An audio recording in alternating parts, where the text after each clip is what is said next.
The accidental reconquest of Constantinople by the Byzantines in 1261 proves that history sometimes has a crude sense of humor. This success was neither planned nor expected in any way. It allegedly even took the Byzantine emperor's favorite sister to help to convince him that his army was actually successful. What seemed to be a blessing at the time, however, proved to be the beginning of the end of more than 1,000 years of history in the medium and long term. Watch to the end to understand why this was a Epirus victory for the Byzantines. At this point, I would like to make a brief personal interjection. My little channel has grown a lot the last few weeks, for which I'm extremely grateful. I really appreciate each and every one of you. Thank you for being here and allowing me to share my work with you. The Byzantine Empire, which still referred to itself as the Roman Empire, lost its own capital in the Fourth Crusade. Out of greed, the barons and the Doge of Venice diverted the crusade from its actual destination of Cairo to the Bosporus.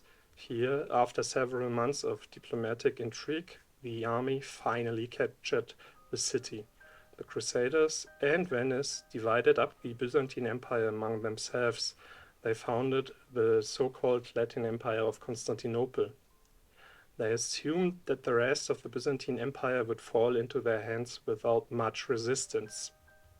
They were wrong.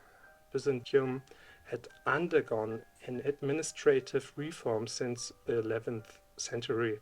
The empire still had a strong central authority, but the provinces were allowed to administer themselves more independently. This meant that the local elites were able to build up an effective defense against the Crusaders, whom I will refer to as Latins to simplify understanding.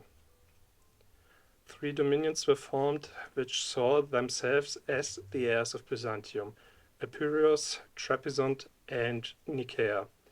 The latter was to prevail, which is why it is the focus of this video. This does not mean that the history of Epirus and Trebizond is boring or not worthwhile. On the contrary, they are just topics for another day. The Latins plundered Constantinople mercilessly. Many art treasures looted from the Byzantine metropolis can still be seen in Venice today. The population collapsed under the new rulers. From an estimated 500,000 inhabitants in the 12th century, it fell to around 36,000. However, these figures should be treated with great caution. The Latins closed the legendary patriarchal school in the city, which was the forerunner of the university. In doing so, they severely restricted the ability of the locals to receive a higher education. The Patriarch, the Eastern Church counterpart to the Pope, moved to Nicaea. Constantinople itself was given a Catholic Patriarch. The Pope also repeatedly sent powerful legates to fight with the Latin emperors. This was one of the reasons why the empire was doomed to fail. Not only did it have enemies on all its borders, it was also extremely weak internally. One of the consequences was that the empire never had any money and fell further and further behind militarily. In 1261, the Latins basically only controlled the city and a few suburbs. They were dependent on supplies from the Venetian fleet in order to survive at all. Many Latin mercenaries had changed sides as the Greeks were able to pay them. This trend had already begun a few years after the actual conquest. It never ended. The emperor at this time was Baldwin II, who spent several years of his reign in Western Europe. His second stay lasted almost 5 years at a time. This alone shows how insignificant it was he was actually in Constantinople present. The West, particularly in form of the Pope and the French kings, had still supported the Latin Empire in the first decades. However, the support became less and less. The Latins had to rely on selling everything of value in the city to the Western merchants and regularly going on raids to somehow keep themselves financially afloat. In 1261, The Latin army therefore ordered the Venetian fleet to raid the island of Daphnusia, now known as Kafka. Nobody in Nicaea knew about these plans. Emperor Michael was in Metirion in Asia Minor. At the time, however, he had sent a small army to the north under the command of his general Strategopoulos. As a small insertion, I think every general should have that name.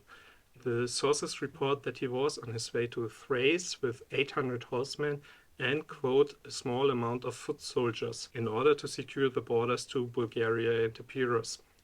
As he was passing Constantinople with this army anyway, the general was also supposed to inspect the fortifications of the metropolis. The emperor hoped that Strategopoulos would find weak points for a later attack.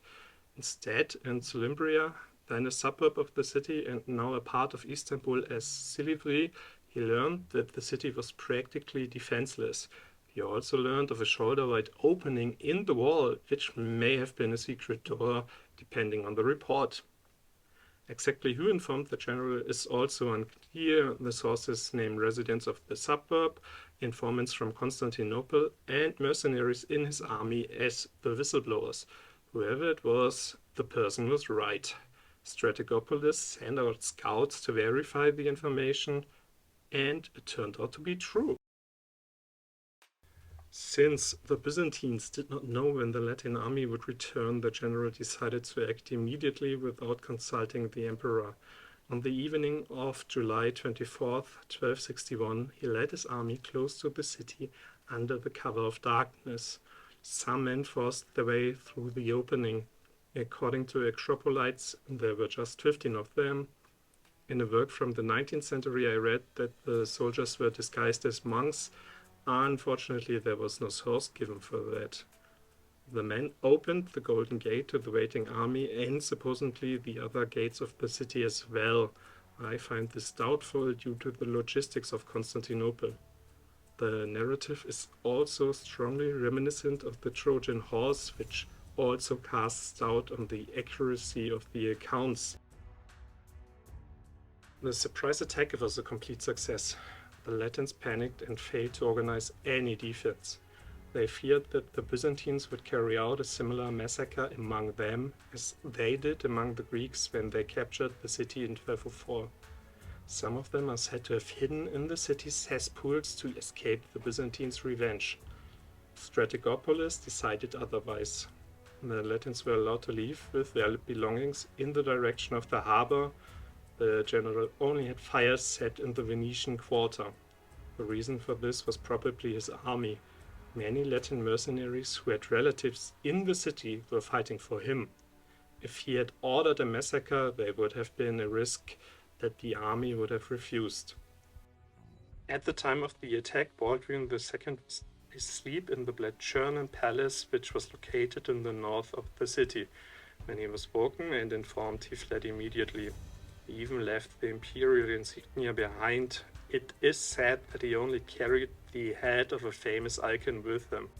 He is said to have been wounded on the right arm during his escape, however this cannot be confirmed.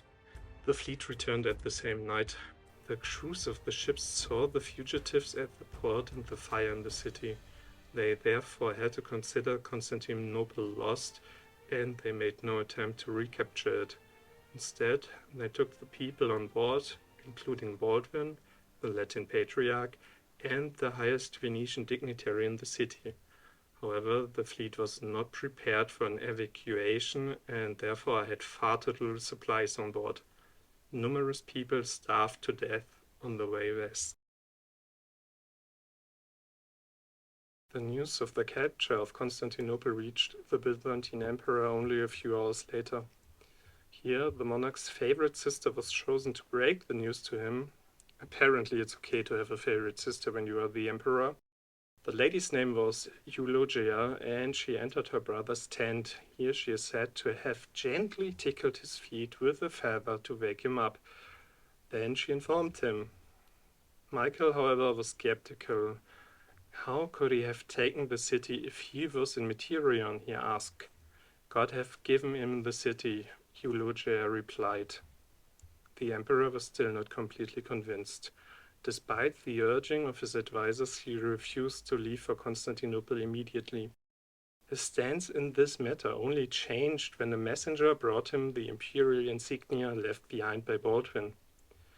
Allegedly, he said in the presence of the scepter and the crown, "We have tried many times to take Constantinople and failed. God wanted to show us that the possession of the city was his gift and his gift alone. The gift was reserved for our reign, for which we must be eternally grateful." On August 15th, 1269, Michael finally solemnly entered the city and was once again crowned Emperor of the Romans by the Patriarch, but this time in front of the Hagia Sophia. The date was deliberately chosen. It was the Assumption of Mary. She was the patron saint of Constantinople. According to the chronicler Persevered, the emperor immediately got an impression of the state of the city. He wanted to move into the Bletchernan palace immediately and use it for his official duties like his predecessors, but this was not possible as the complex was too smoky and sooty. If this is true, then the fleeing Latins must have set fire to it, or the fires in the Venetian quarter got out of control. However, the emperor was at least able to enjoy the gifts he received from all over the world as congratulations. It is said that a giraffe was among them. However, reporter Persevered himself is skeptical as to whether this is true.